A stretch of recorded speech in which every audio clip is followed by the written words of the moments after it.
الحمد لله كفى وسلام على عباده الذين اصطفى خصوصا على سيدنا وسيد الأنبياء عظيم الرجال منبع الجود والعطاء شفيعنا إلى الله يوم الجزاء وعلى آله وأصحابه البررة الكرام. أما بعد فأعوذ بالله من الشيطان الرجيم. بسم الله الرحمن الرحيم. إذ أخرجه الذين كفروا ثاني اثنين إذ هما في الغار إذ يقول لصاحبه لا تحزن إن الله معنا فأنزل الله سكينته عليه. صدق الله العظيم وصدق رسوله النبي الكريم الأمين. قال الله تعالى في شأن حبيبه مخبرا وآمرا إن الله وملائكته يصلون على النبي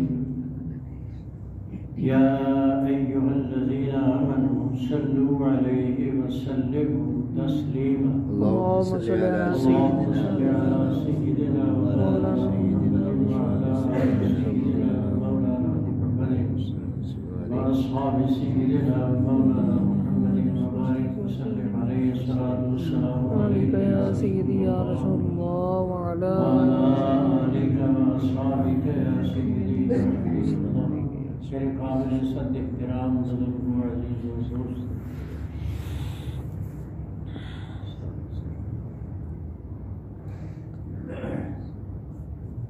اس ماہ مکرم میں حضور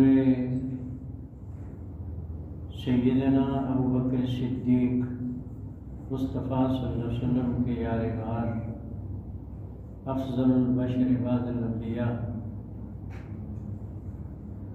22 جمادی الثانی کو آپ کا یوم وصال اور اس ماہ مکرم کے شروع سے آپ کے فضائل و برکات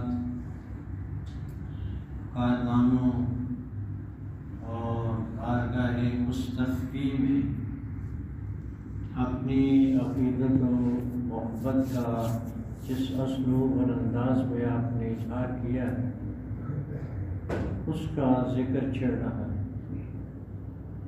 آج جو آیت طیبہ میں نے آپ کے لیے تلاوت کی ہے یہ بھی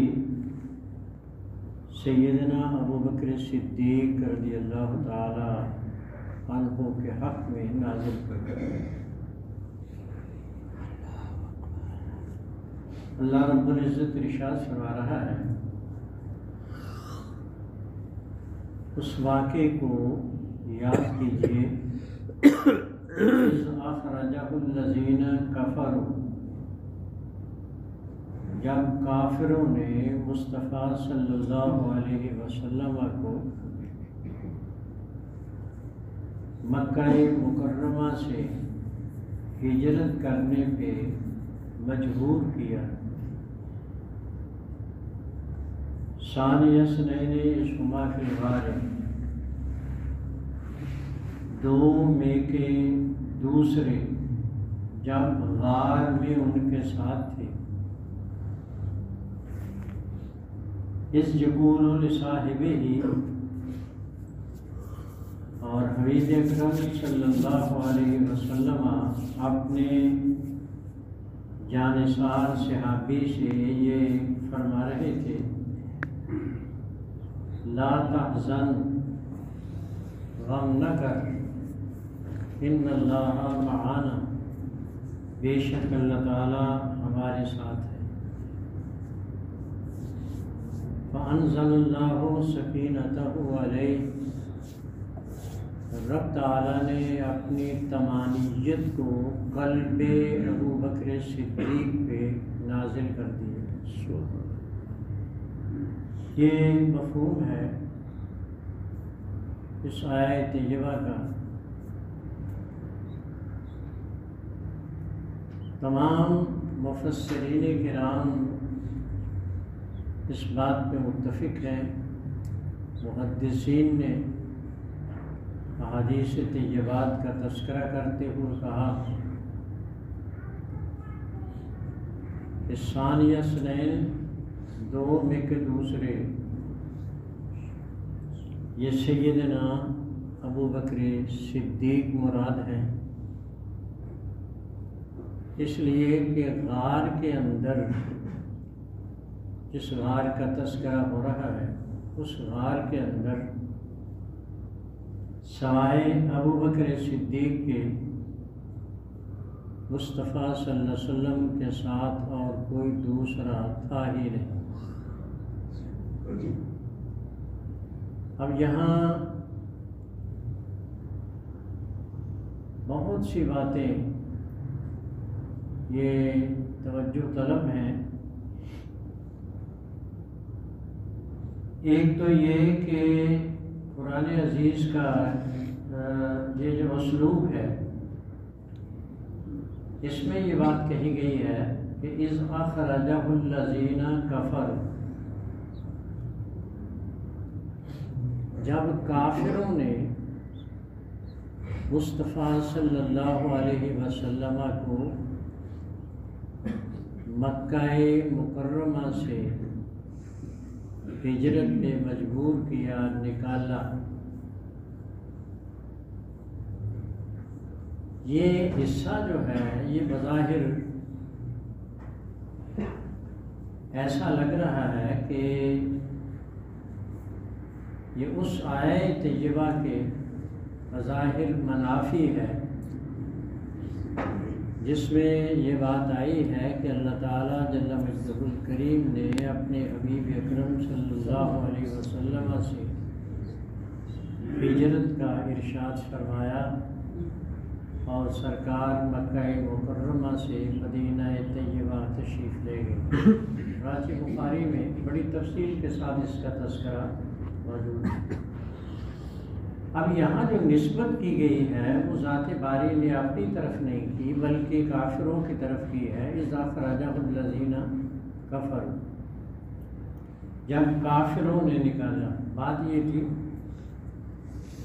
کہ اسباب مہیا کرنے والے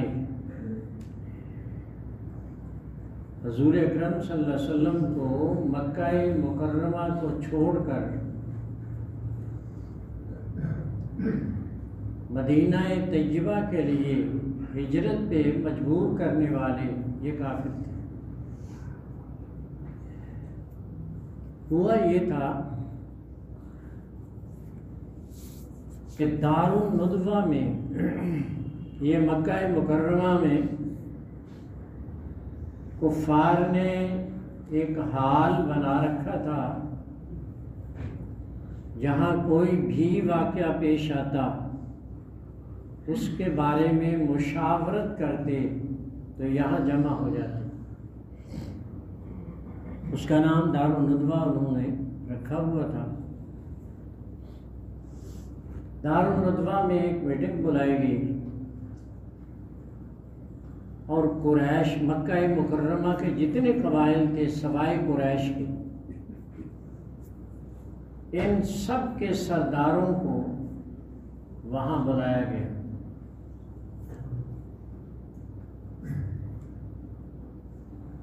دروازے پہ ایک پہرے دار کو کھڑا کر دیا اور یہ بات کہی کہ کوئی شخص بھی جو مکہ مکرمہ کا رہنے والا اندر داخل ہونا چاہے اسے اندر نہیں آنے دینا۔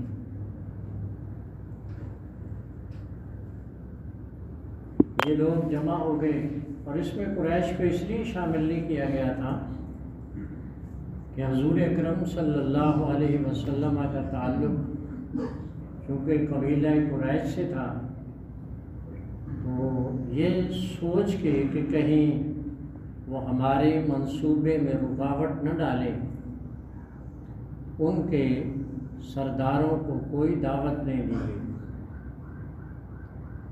جمع ہوئے اور ایجنڈے کا جو سب سے اہم حصہ تھا وہ یہ تھا کہ حبیب اکرم صلی اللہ علیہ وسلم کی وجہ سے ہمارے معبودان باطلہ ان کے بارے میں لوگوں کے ذہنوں میں نفرت پیدا ہو رہی ہے، آباء و اجداد کے طور و اطوار کو ترک کیا جا رہا ہے، اور یہ سب کچھ نبی کریم صلی اللہ علیہ وسلم کی وجہ سے ہے۔ تو کیا ہونا چاہیے کہ حضور اکرم صلی اللہ علیہ وسلم آئے، آپ ان کوششوں سے باز آ جائیں۔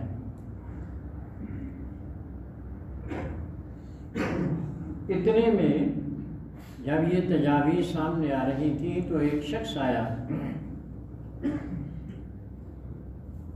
اور یہ نجد کے رہنے والا ایک بوڑھا شخص اس کی صورت میں تھا۔ اس کو مفسرین نے شیخ نجد کے نام سے لکھا ہے۔ تھا یہ دراصل ابلیس شیخ نجد کی شکل میں آیا، دربان نے روکا تو اس نے یہ بات کہی، مجھے معلوم ہے کہ اندر کیا ہو رہا ہے، میں مکہ مکرمہ کا رہنے والا نہیں ہوں۔ قید یہ لگائی گئی تھی کہ مکہ مکرمہ کے رہنے والا کوئی شخص اندر نہ آنے پائے۔ میں نجد کے علاقے سے آیا ہوں اور مجھے پتہ ہے اندر کیا ہو رہا ہے۔ اس کے نتیجے میں دربان نے، وہ جو آدمی کھڑا تھا چوکیدار تھا، اسے اندر جانے دیا۔ اس نے باتیں سنی، تجاویز یہ پیش ہوئی کہ یا تو حضور اکرم صلی اللہ علیہ وسلم کو مجبور کر دیا جائے کہ مکہ مکرمہ چھوڑ کر آپ کسی اور جگہ چلے جائیں، اور یا پھر انہیں قید میں ڈال دیا جائے، اور جب تک کہ یہ ہمارے اس معاہدے پہ راضی نہ ہو جائیں کہ میں اپنے دین کی تبلیغ کو چھوڑ دوں گا، تب تک قید سے باہر نہ نکالا جائے۔ اس پہ یہی شیخ نجد جو تھا وہ کہنے لگا، آپ کی یہ تجاویز قابل عمل نہیں، اس لیے کہ اگر آپ نے ایسا کیا اور قریش والوں کو آپ نے بلایا نہیں تو وہ یقیناً مزاحمت کریں گے، اور تمہارے بہت سے آدمی ایسے ہوں گے جو ان کا ساتھ دیں گے، اور جو دوسرے ہیں وہ مقابلہ نہیں کر سکیں۔ اس لیے میں ایک تجویز پیش کرتا ہوں، یہ ابلیس نے کہا جو شیخ نجد کی صورت میں تھا، کہ جتنے بھی قبائل یہاں جمع ہیں ان کے نوجوانوں کو جو تربیت یافتہ ہوں، جنگ آزمود ہوں، ان میں سے ایک ایک آدمی لے لو اور تلواریں ان کے ہاتھ میں تھما دو، اور آپ کو پتہ ہے کہ حضور اکرم صلی اللہ علیہ وسلم تہجد کے وقت اٹھ کر بیت اللہ کے پاس جاتے ہیں، عبادت بجا لاتے ہیں، جو ہی آپ گھر سے باہر نکلنے لگے وہ آپ کو شہید کر دو، اور جب آپ سب اکٹھے ہوں گے اس طرح سے اور اکٹھی تلواریں چلیں گی تو یہ کہ قریش آپ کا مقابلہ نہیں کر پائیں۔ 100 آدمی تیار ہوا، اور یہ بات میں عرض کرتا جاؤں کہ ہجرت کا حکم اس سے پہلے چونکہ آ چکا تھا،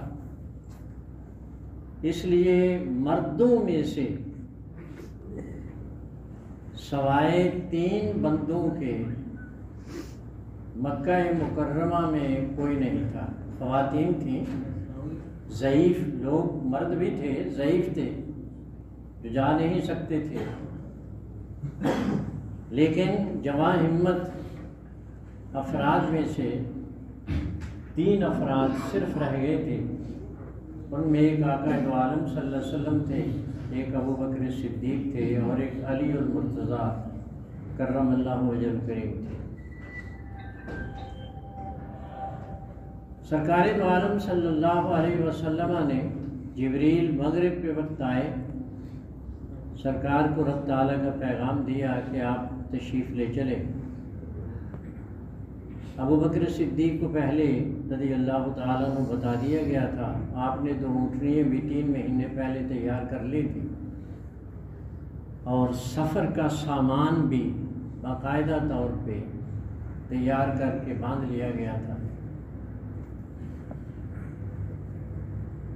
نبی کریم صلی اللہ علیہ وسلم نے حضرت علی کرم اللہ وجہ الکریم کو بلایا، اپنے بستر پہ آپ کو لیٹنے کا حکم دیا.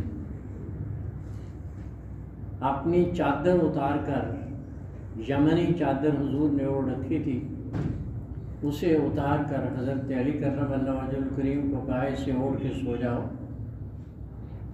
کافر تمہیں کچھ نہیں کہہ سکیں گے. ایسے کرنا کہ لوگوں کی امانتیں جو اس وقت میرے پاس ہیں انہیں لوٹا دینا، اور امانتیں ادا کر کے مکہ مکرمہ سے مدینہ طیبہ چلے آنا، اور یہ کسی کو نہیں بتانا کہ ہم مدینہ طیبہ جا رہے ہیں. یثرب اس وقت مدینہ طیبہ کا نام تھا. حضرت علی کرم اللہ وجہ الکریم تشریف لائے، بڑے اطمینان کے ساتھ سرکار کے بستر پہ آرام فرما ہوئے. حضور نے چادر اڑا دی اور دروازے کی طرف چل دیے. کافر کندھے سے کندھا ملائے ایسے کھڑے تھے، تلواریں سونتی ہوئی تھیں. نبی پاک صلی اللہ علیہ وسلم آگے بڑھے اور سرکار نے سورہ یاسین کی پہلی آیتیں پڑھتے ہوئے ایک مشت بھر خاک اٹھا کر ان کافروں کی طرف پھینکتے ہوئے شاہت الوجوہ، یہ فرماتے ہوئے کہ یہ چہرے اندھے ہو جائیں، پھینکا. کوئی بھی ان 100 آدمیوں میں سے، جوانوں میں سے کوئی ایسا تھا نہیں جس کے سر پہ اور آنکھوں میں وہ دھول نہ پڑی.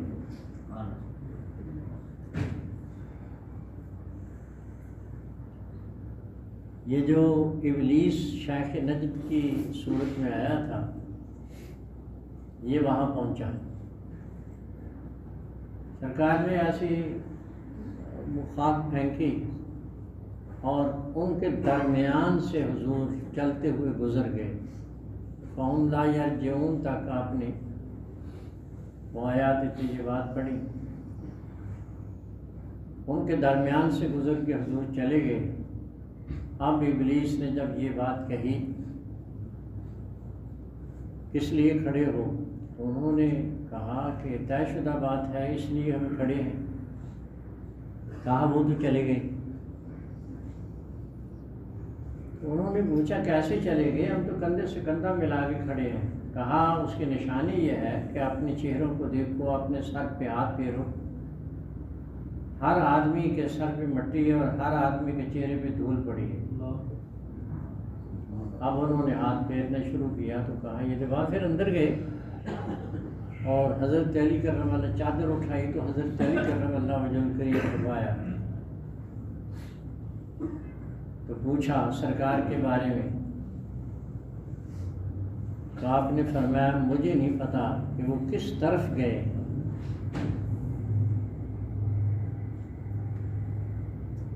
اس پہ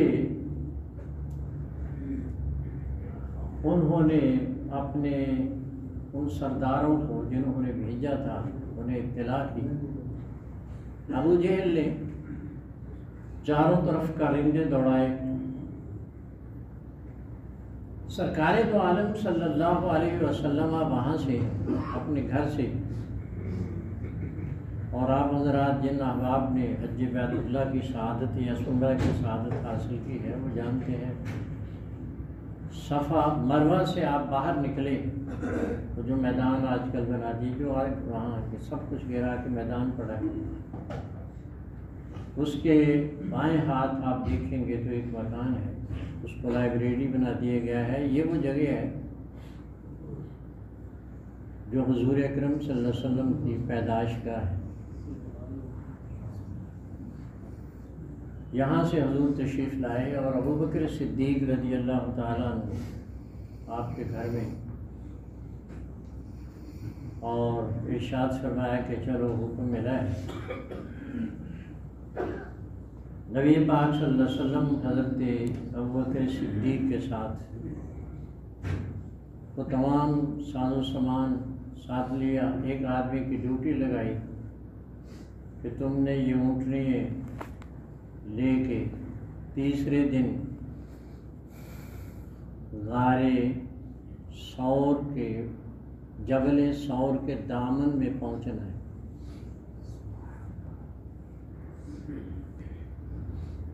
حضور اکرم صلی اللہ علیہ وسلم ظاہر بات ہے کہ وہاں تک پہنچانے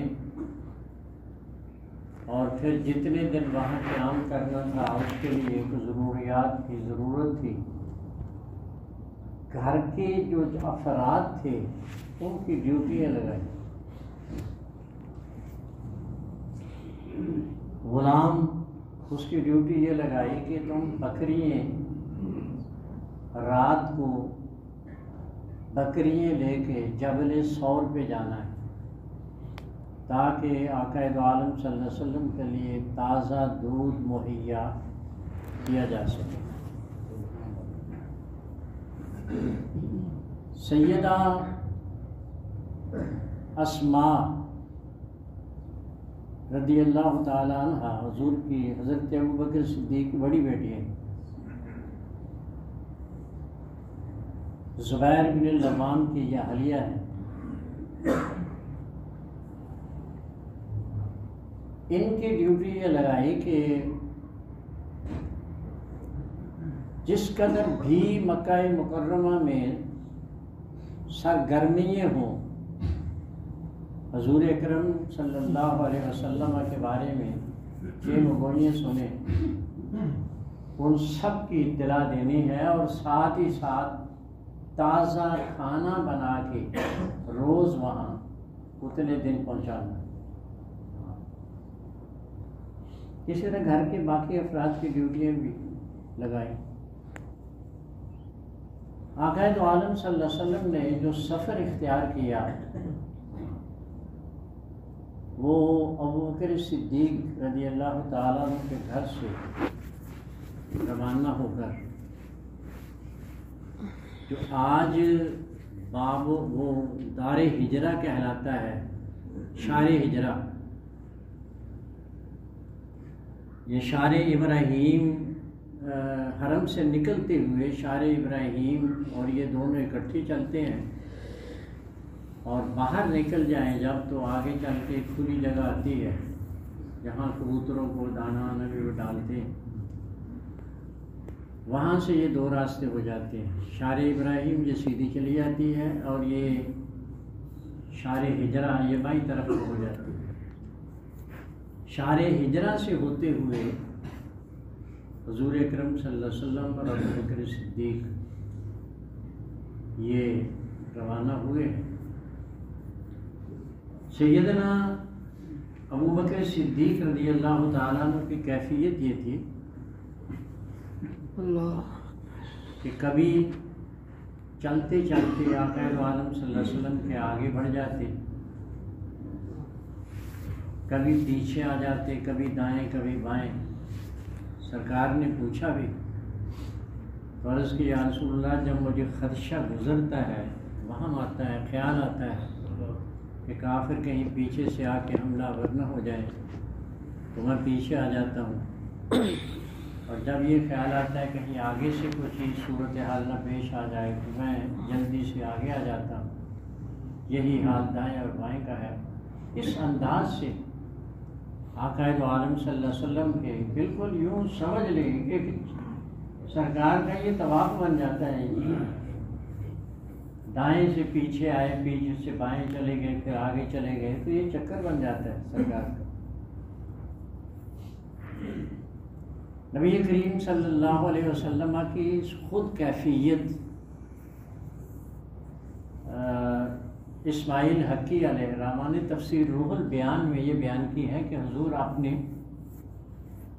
یہ جو انگلی، پاؤں کی انگلی ہے، پگ جسے پنجابی میں کہتے ہیں، اس پر حضور چلتے ہوئے گئے ہیں، اور پورے پاؤں زمین پہ اس لیے نہیں لگائے کہ کچھ ایسے کھوجی نشان راہ کی معلومات حاصل کرنے والے موجود تھے کہ جس طرح آج ہم انگلیوں کے پرنٹ سے مجرم کا پتہ چلا لیتے ہیں، وہ پاؤں پورا دیکھ لیں کسی کا لگا ہوا تو پہچان لیتے تھے یہ پاؤں کس کا ہے۔ تو حضور فرماتے ہیں میں نے پورا پاؤں نہیں لگایا۔ پھر یہ چلتے ہوئے دونوں احباب آقا دو عالم صلی اللہ علیہ وسلم اور حضرت ابوبکر صدیق رضی اللہ تعالیٰ عنہ جب یہ جبل ثور کے دامن میں پہنچے ہیں، سیدنا ابوبکر صدیق کہتے ہیں کہ میں نے محسوس کیا کہ ایک تو سرکار دو عالم صلی اللہ علیہ وسلم ویسے ہی چل رہے تھے، اس سے تکن ہو گئی، اور ایک منظر یہ میں نے یہ بھی دیکھا کہ حضور کے پاؤں سے خون نکل رہا تھا۔ اب یہ صورتحال بڑی عجیب سی تھی، تو میں نے عرض کیا یا رسول اللہ صلی اللہ علیہ، اب چونکہ غار کے اوپر جانا ہے، اور آپ حضرات جانتے ہیں کہ یہ جبل ثور کا یہ جو راستہ دامن سے لے کے اوپر تک ہے، آدمی صحت مند ہو تو تقریباً 1.25 گھنٹہ 1.5 گھنٹہ اوپر جانے میں لگتا ہے، اور مشکل ترین راستہ کو راستہ نہیں، پہاڑوں پہ پاؤں، پتھروں پہ پاؤں رکھ رکھ کے چلنا پڑتا ہے۔ یہاں پہنچ کر سیدنا ابوبکر صدیق رضی اللہ تعالیٰ عنہ نے عرض کیا یا رسول اللہ صلی اللہ علیہ وسلم آپ میرے کندھوں پہ سوار ہو جائیں تاکہ میں آپ کو غار کے منہ تک لے جاؤں۔ اور حضور اکرم صلی اللہ علیہ وسلم ابوبکر صدیق کے کندھوں پہ سوار ہوئے، آپ سرکار کو لے کے اوپر گئے، اور جب یہ اوپر پہنچے ہیں تو عرض کے حضور آپ تھوڑا سا توقف فرمائیں، غار پرانی ہے، ممکن ہے کوئی موذی جانور نہ ہو، میں اندر سے صفائی کر دوں۔ پھر اندر داخل ہوئے، جا بجا سوراخ دیکھے، اسے اپنی چادر اتاری، اور چادر اتار کے اس کے ٹکڑے کیے، پھاڑا، اور تمام سوراخ بند کر دیے۔ ایک سوراخ پھر بھی بچ گیا تو اپنی ایڑی وہاں رکھ کے عرض کی یا رسول اللہ صلی اللہ علیہ وسلم آپ تشریف لیں۔ حضور اندر داخل ہوئے، اور سیدنا ابوبکر صدیق رضی اللہ تعالیٰ عنہ کے زانوں پہ سر انور رکھ کے حضور لیٹ گئے۔ اب عجیب منظر یہ ہوا کہ غار کے منہ پر رب تعالیٰ جل مجدہ الکریم نے ایک کیکر کا پودا، جنگلی کیکر کا پودا وہ پیدا کر دیا۔ دیکھتے ہی دیکھتے وہ قد آدم کے برابر بڑھا، اس پہ کبوتر آیا، ایک جوڑا آیا، اور اس نے گھونسلہ بنایا، گھونسلہ بنا کے انڈے دے کے بیٹھ گئے۔ ایک مکڑی اس نے پورے غار کے منہ پہ جالا تن دیا.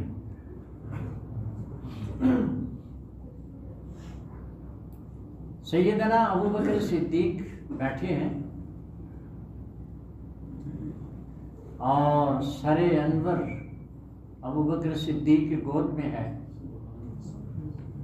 اور آج سیدنا ابو بکر صدیق بے بغیر کسی اور اشتراک کے چہرہ مصطفی کو دیکھ رہے ہیں. اللہ اکبر. کوئی اور اس دیکھنے میں مصروف نہیں. میں ایک بات عرض کرتا جاؤں آپ کے لیے. فاروق اعظم رضی اللہ تعالیٰ عنہ نے جن کی نیکیوں کا تذکرہ عائشہ صدیقہ عفیفہ نے اس طرح سے کیا ہے کہ میں نے ایک تارو بھری رات میں بارگاہ مصطفی میں عرض کیا، یا رسول اللہ صلی اللہ علیہ، کیا آپ کی امت میں کوئی ایسا بھی ہے جس کی نیکیاں آسمان کے ستاروں کے برابر ہیں؟ تو حضور فرمانے لگے، ہاں اے عائشہ، میرے عمر بن خطاب وہ ہیں جن کی نیکیاں آسمان کے ستاروں کے برابر ہیں. کیا بات. اس پہ آگے والا جو جملہ ہے میں وہ بعد میں عرض کرتا ہوں. سیدنا عمر بن خطاب رضی اللہ تعالیٰ عنہ نے ایک مرتبہ ابو بکر صدیق سے کہا، اے ابو بکر رضی اللہ تعالیٰ عنہ، آج ایک سودا کرو. ابو بکر صدیق فرمانے لگے، عمر سودا کیسا؟ کہا، میری ساری زندگی کی نیکیاں لے لو، مجھے غار کی ایک نیکی دے دو. تو سیدنا ابو بکر صدیق فرمانے لگے، اے عمر، پیشکش تو بڑی عظیم ہے لیکن سودا مہنگا پڑتا ہے. اللہ. آپ ذرا غور کریں، کیا ابو بکر صدیق نے وہاں کوئی نماز پڑھی ہے؟ ایسا نہیں. ہم جا کے نوافل برکت کے لیے پڑھتے ہیں. صدیق اکبر رضی اللہ تعالیٰ نے کوئی روایت نہیں، کوئی روایت ملتی ہی نہیں کہ وہاں آپ نے کوئی نوافل پڑھے. کیا کوئی حج کا مسئلہ تھا؟ وہاں تو بیت اللہ سے چھوڑ کے آ رہے ہیں ادھر. کوئی اور نیکی. تو یہ بات نظر آتی ہے سوائے اس کے چہرہ مصطفی کو آج بغیر کسی اشتراک کے دیکھ رہے تھے. کوئی دیکھنے میں اور آپ کے ساتھ شریک نہیں تھا. اس پہ اللہ عز و جل نے آپ کو یہ مقام عطا کیا ہے کہ عمر بن خطاب پیشکش کر رہے ہیں اور آپ فرماتے ہیں کہ نہیں عمر، یہ سودا بہت مہنگا پڑتا ہے. پتہ چلا ذات مصطفی کے چہرہ انور دیکھنے کو وہ مقام ملتا ہے جو کسی اور کو نہیں ملتا. میں آپ کو اس کے لیے ایک دلیل کے طور پہ ایک بات اور عرض کرتا ہوں. میں نے دو ایک باتیں یہاں عرض کر دی ہیں، آپ کا ٹائم ہونے والا ہے. یہ آج قرب خداوندی کی بڑی سے بڑی منزلیں حاصل کر سکتے ہیں. ولی بن سکتا ہے، غوث بن سکتا ہے، قطب بن سکتا ہے، ابدال بن سکتا ہے، غوث و نواس بن سکتا ہے، لیکن صحابی نہیں بن سکتا.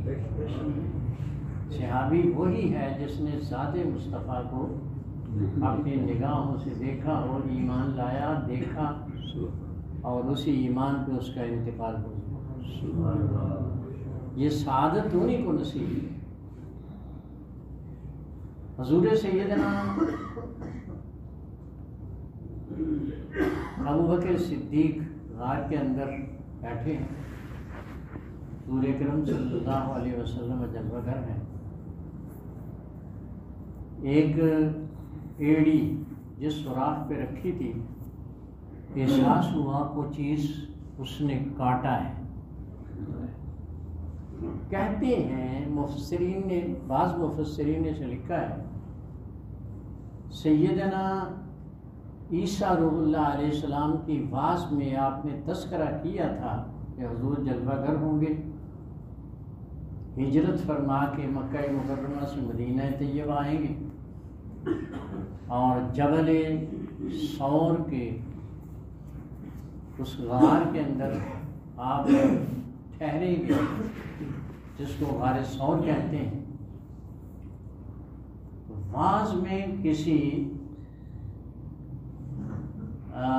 جن نے جو اس وقت سام کی شکل میں تھا یہ واز سنا اور حضور اکرم صلی اللہ علیہ وسلم کے دیدار کے اشتیاق میں وہ یہاں پہنچا۔ سوراخ اس لیے کر لیے تھے کہ ایک کوئی بند کرے گا تو دوسرے سے، دوسرا بند کرے گا تو تیسرے سے، تیسرا کتنے کو بند کر لے گا، لیکن کیا پتا کہ واسطہ ابو بکر صدیق سے ہے۔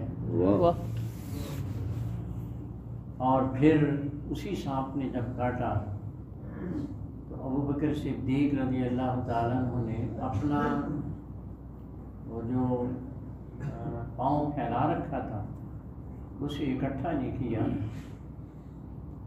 تکلیف کی وجہ سے آنسو بہتے ہوئے چہرہ مصطفی پہ گرے۔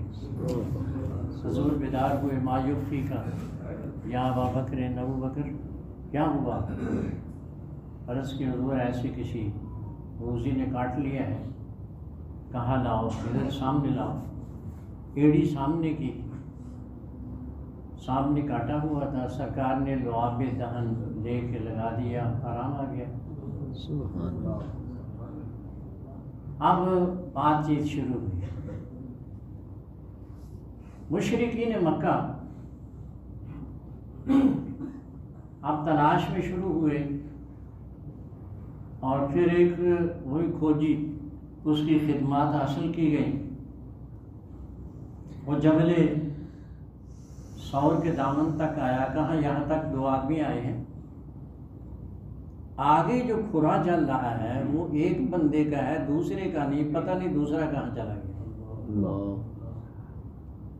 اب اسے تو پتہ نہیں تھا کہ حضور اکرم صلی اللہ علیہ وسلم کو کندھوں پہ سر ابو بکر صدیق نے لیا تھا۔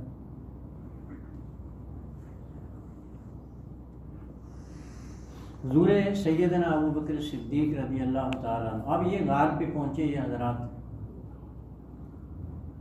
غار کے ساتھ سامنے کھڑے ہیں، ابو بکر صدیق ان کے قدموں کو دیکھ رہے ہیں۔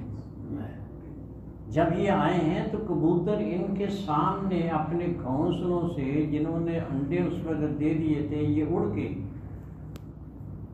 ان کے سامنے، ان کافروں کے سامنے وہ اڑ کے گئے۔ آگے بڑھی تو دیکھا غار کے اندر جالا تنا ہوا ہے۔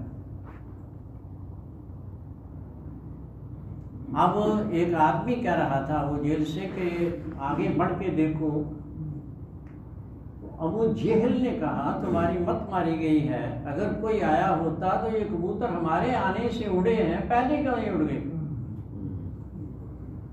اگر کوئی اندر داخل ہوا ہوتا تو یہ جو جالا تنا ہوا ہے، اس نے مکڑی نے جالا تنا ہوا ہے، یہ ٹوٹتا نا، یہ تو سالم ہے۔ اور پھر غار کے ارد گرد کوئی اور کوئی راستہ شاید ہوگا، تلاش کرتے ہوئے چکر کاٹ رہے تھے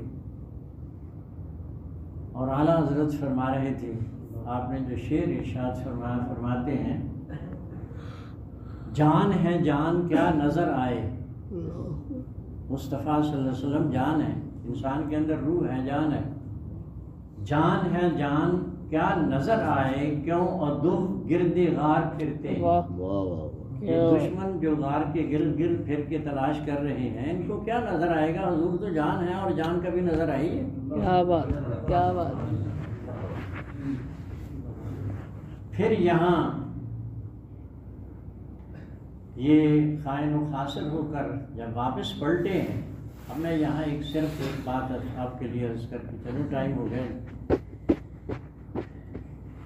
یہ مکہ مکرمہ جب فتح ہوا ہے، مکہ مکرمہ، اور سرکار وہاں تشریف فرما ہوئے، تو آپ نے یہ پڑھا ہوگا سنا علماء سے، حضور کے ہاتھ میں شاخ خرما تھی، کھجور کی چھڑی تھی، بتوں پہ مار رہے تھے اور فرما رہے تھے یا الحق وزحق الباطل ان الباطل کان زہوقا، حق آیا باطل گیا، اور وہ بت پاش پاش ہوتا، چھڑی مارتے بت ٹوٹتا۔ شیخ صاحب نے، شیخ عبدالحق محدث دہلوی علیہ الرحمہ نے مدارج النبوت کی جلد ثانی میں یہ سوال اٹھایا کہ ایسا کیوں نہ ہوا کہ ایک بت کو پکڑ کے دوسرے کو مارتے، دو بیک ہو کر ٹوٹتے؟ ایسا نہیں کیا، بلکہ ہر بت پہ 360 بت نسل تھے، ان پہ چھڑی سے مار کے توڑا ہے۔ شیخ صاحب فرماتے ہیں اس لیے کہ اگر حضور ہاتھ سے پکڑ لیتے نا، بت کو پکڑ لیتے، تو بت کے بارے میں قرآن عزیز نے کہا ہے کہ انکم وما تعبدون من دون اللہ حسب جہنم، کیا کافروں تم جن بتوں کی عبادت کرتے ہو وہ بھی اور تم بھی یہ جہنم میں جلائے جائیں گے۔ واہ۔ اور اگر سرکار کا ہاتھ لگ جاتا تو یہ جلنے سے بچ جاتے، اور رب کا وعدہ ہے، تو حضور چاہتے تھے کہ رب کا وعدہ پورا رہے، اس لیے ہاتھ نہیں لگایا، چھڑی سے توڑا ہے۔ یہ کہ حضور کا ہاتھ لگ جاتا تو آگ نہ جلاتی۔ حضرت جابر کی حدیث اس کے لیے شاہد ہے، صحابہ کی دعوت کی، دسترخوان کو لایا گیا تو وہ میلا تھا، اسے جلتے ہوئے تنور میں ڈال دیا۔ تو ساتھی کہنے لگے جابر یہ کیا؟ دسترخوان تھا، دھو لیتے، وہ اچھا ہو جاتا، سفید ہو جاتا، میل کچیل دور ہو جاتی، آپ نے اسے جلا دیا۔ پھر آپ ان کی باتیں سن کے آگے بڑھے اور جا کے اس تنور سے دسترخوان کو صحیح سالم ڈرائی کری شدہ اسے باہر نکال دی۔ اب اور زیادہ حیران کی بڑی، پوچھا یہ کیا ماجرا ہے؟ کہا میں نے سرکار کی ایک دفعہ دعوت کی تھی، حضور تشریف لائے تھے اور اس دسترخوان سے کھانا کھا کے ہاتھ پہنچے تھے، میرے ایمان نے، اب حضرت جابر کہتے ہیں میرے ایمان نے کہا مصطفیٰ کے ہاتھ لگ گئے ہیں، اسے آگ نہیں جلا سکتی۔ اب یہ میلا ہوتا ہے تو آگ میں ڈال دیتا ہوں، میل جل جاتی ہے، دسترخوان ستھرا ہو جاتا ہے، اس لیے ایسا نہیں کیا۔ ایک واقعہ آپ نے اور بیان کیا، حضور اندر داخل ہوئے بیت اللہ کے، تو کافروں نے حضرت ابراہیم خلیل اللہ علیہ السلام اور اسماعیل ذبیح اللہ کی تصاویر بنائی تھی۔ سیدنا علی کرم اللہ وجہ الکریم کو، یہ بت تو آپ نے توڑ دیے، حضرت علی کرم اللہ وجہ الکریم کو بلایا اور فرمایا جاؤ زمزم لے آؤ، زمزم لایا گیا، کہا علی میرے کندھوں پہ سوار ہو جاؤ اور ان تصاویر کو دھو ڈالو۔ تو سیدنا علی کرم اللہ وجہ الکریم عرض کرنے لگے یا رسول اللہ صلی اللہ علیہ وسلم، حضور آپ میرے کندھوں پہ سوار ہو کے اپنے ہاتھ سے اسے دھو ڈالیں۔ تو حضور نے فرمایا کہ علی تم نبوت کے بوجھ کو برداشت نہیں کر سکتے۔ یہ شیخ صاحب نے لکھا ہے، میں اپنی زبان سے نہیں کرا، جلد ثانی بے شک فتح مکہ کا یہ واقعہ اٹھا کے آپ پڑھ لیں، اردو میں بھی مل جائے گی، اصل تو کتاب فارسی میں اور اردو میں مل جائے گی۔ میں نے سیدنا علی کرم اللہ وجہ الکریم عرض کرتے ہیں کہ میں نے جب یہ بات سنی تو حضور نے مجھے کندھوں میں سوار کیا اور میں نے اپنے ہاتھ سے ان تمام تصاویر کو دھو ڈالا۔